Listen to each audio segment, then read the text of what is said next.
And we're back, gentlemen. Wet Hamster here. And me. Yes, Kaboom Dragoon. Hi. Yeah. I don't like introducing myself, because I'm weird. But we were told that there was tanks and a huge Twisted standing in the way. Let's go see what that's all about. And we don't even get an intro cutscene. So remember when I told you that we won't really be getting cutscenes until the very end of the episode? Really start showing here. Yeah, well, I actually start showing you in episode 3. Yeah, true, but this is where it starts becoming really noticeable, because you'd expect like a really big fight scene here. Sort of like, Oh well, so greet our new most annoying enemy in the game aside from Reaper. the new most annoying enemy in the game, aside from every other one. Well, worms are... At least worms only show once. So the green balls will spawn more worms. It is a priority to take them out. And the regular worm enemies. But, you know, I'm being rather leisurely about this. Take my time, because it is on an easier difficulty, and... Okay, I lost one. No, actually, no, I didn't. No, yes, I lost one tank already, but this is because I was slacking. I wasn't really going for the feet, because going for the feet in this section requires you, in the second you get into the tank, restarting to buy yourself precious seconds so you don't start by standing outside of a tank and waiting while the worms get shots in on the tanks, because you're supposed to survive this without any tanks taking any damage. Also, the machine gun fire, if you haven't noticed by now, will destroy the fireballs. It's all about... The tank shots have horrendous travel time. Oh, and when he gets on low health, he will open up like this, and he will just go berserk with firing shots. But he'll be easier to damage. Might as well be open the entire time. Yeah. But it's not too bad once you've tried it a few times, and it gives tons of experience, as you can see. If you're playing through the first time and you think you're kind of lacking for levels, if you get this far, then this bit's a good grind spot. Exactly, not to mention the infinite spawn of worms that you can farm over and over. Yeah, really good place for battle points. The surrounding babbles are connected underground. The giant babble may possess a great deal of energy. It's fascinating. I mean, it's strange. Oh, Maida. Hey, at least he's taking an interest in something that isn't an underage girl. Yeah. For once. And we got a new upgrade. And a new weapon over there. This is Zero Alpha. Begin C4. I'll take that, thank you. They're planting So C4 here's the gimmick of this explosives inside episode. the tunnel. They're planning on Go blowing over up to as soon walls as with it's C4 ready. If we get the and babble hold to the button brink down, of but you can destruction, place a soldier it'll be next easier to it find and how they bad it will is. start doing it by themselves. So which is a nice thing. Didn't know that. When you've done this, the enemies will spawn. Nice of them to wait for you. Well, actually, if you do it too slowly, like just take one and leisurely go over to the next and start it, then enemies will spawn for every one you push of the C4. So if you can get them to do it all at once, you can skip a ton of enemy encounters and save on ammo. Shit, I've been hit!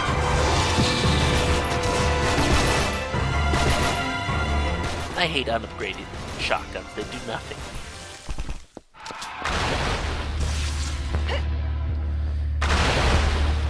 And another one. C4 explosives are being set up. They're just throwing them at you this chapter. When that's Oh done, yeah, they're but planning on they taking wouldn't be down throwing the them at walls. me if I had played on normal and easy to start with. Then I would have had most of them. Oh, worm! And Here comes another greet one. one of the most annoying enemies in the game. Its gimmick is shoot it in the mouth with a sniper or you will never be able to damage it. They will take damage, but it's really, really slow and tedious otherwise. Yeah. Because Basically, you are they have- literally chipping away damage, chipping away hit points. Exactly. Which is why I was Basically- saying that it would be nice if you could get the damage counter in the actual game itself, just to see how much you are getting. So basically, when you hit its weak spot, it will stagger, and when you deal enough damage to it, it will lose its armor so you can deal damage properly. While it's shedding its armor, though, it will be immune to damage. So, don't waste your ammo. The fireballs it spits out have a homing effect, so don't overdive out of the guy you're in, or else he will die. Just keep dodging. Oh, and when worms lose their armor, they have a constant health regeneration. A very, very horrible, rapid health regeneration. Also, they go berserk. Oh, If I was the- not playing this on an easier difficulty, which I consider basically anything below deadly, worms can take... if you're playing for the first time through, and I'm insane, they can take about 15 minutes per worm. If you don't die, you'd have to do it over and over again.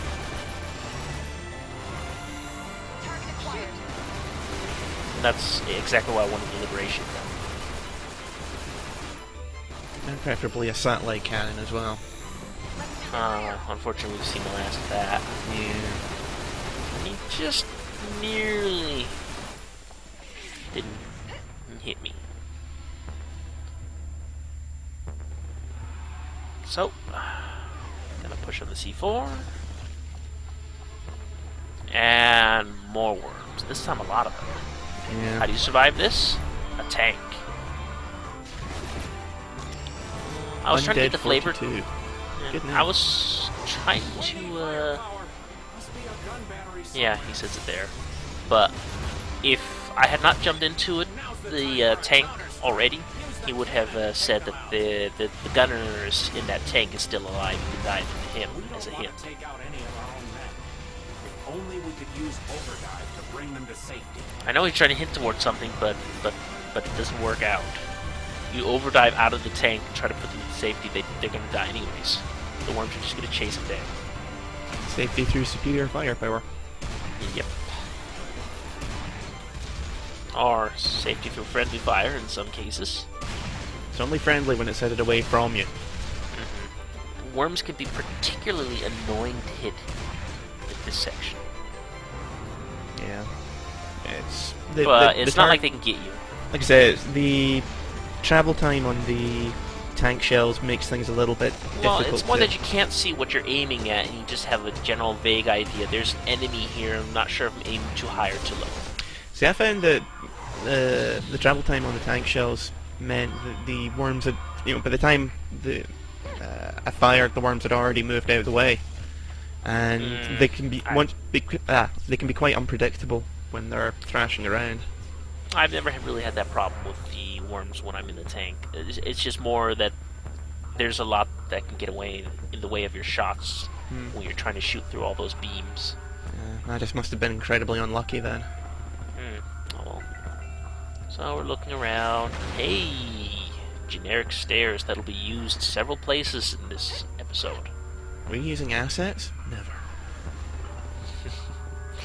At least they have nice glowy sides telling me where to go. Not that wasn't already obvious. Not that you've got an abundance of directions to go to begin with. Yep. But it looks pretty trash, the place. A big exit sign. And hey, remember I mentioned generic hallway that was going to be used again? Yeah. Didn't take them long. To be fair, office buildings or whatever the hell you're in don't Yeah, tend to be you- too...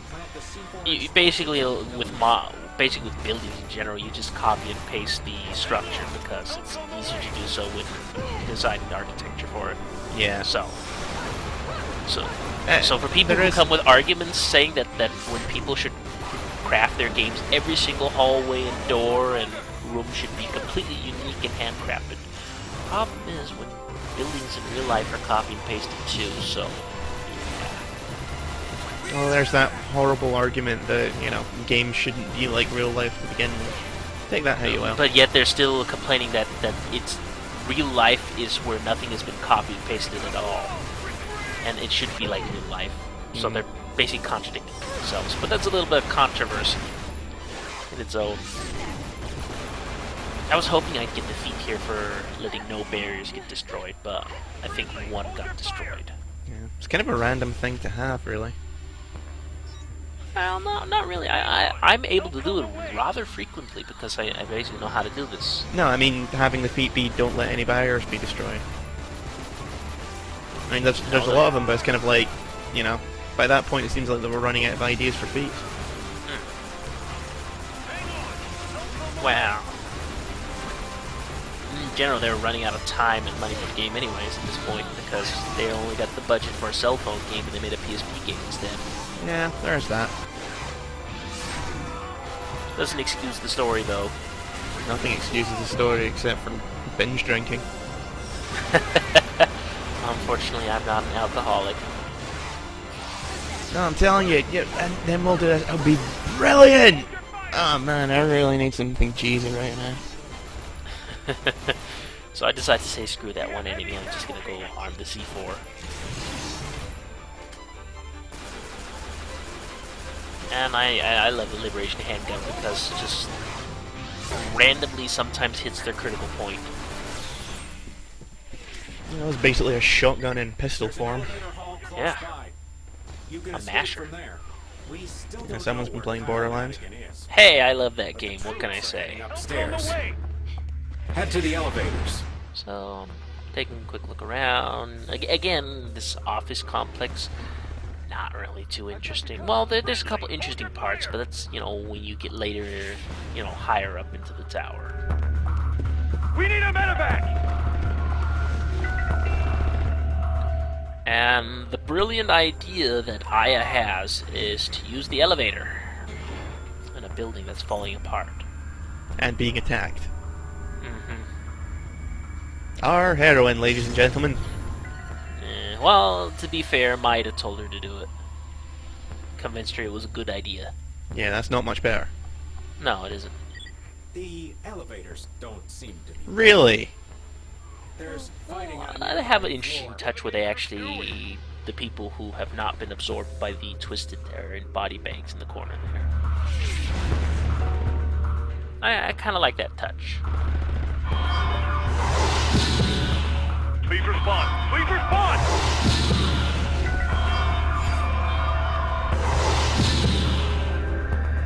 In general, it's a very atmospheric level, in my opinion. You know, that you can hear the battles raging on outside and through the comm channels. The fact that there isn't more body bags, though, just shows you how quickly the Twisted are. The twisted Gobbling people up. Yeah. They're a virus that devour So, time and space. here's his theory. Maida's theories, gentlemen. Should be a new TV show. They come from the edge of time and space, or possibly the future. I have this interesting theory that the Twisted aren't actually monophyletic creatures. For example, pterosaurs and ichthyosaurs aren't taxonomically classified as They're actually dinosaurs. cats. They stem from a different species of phyletic origin. They thought they were have different chicken. ancestors. Eventually, Yeah, that's just what the Illuminati want you to may be believe. discovered, although as long as I can research Ah, no, no. No. Anyway, next video, gentlemen. More Yeah. pain. I need a shower.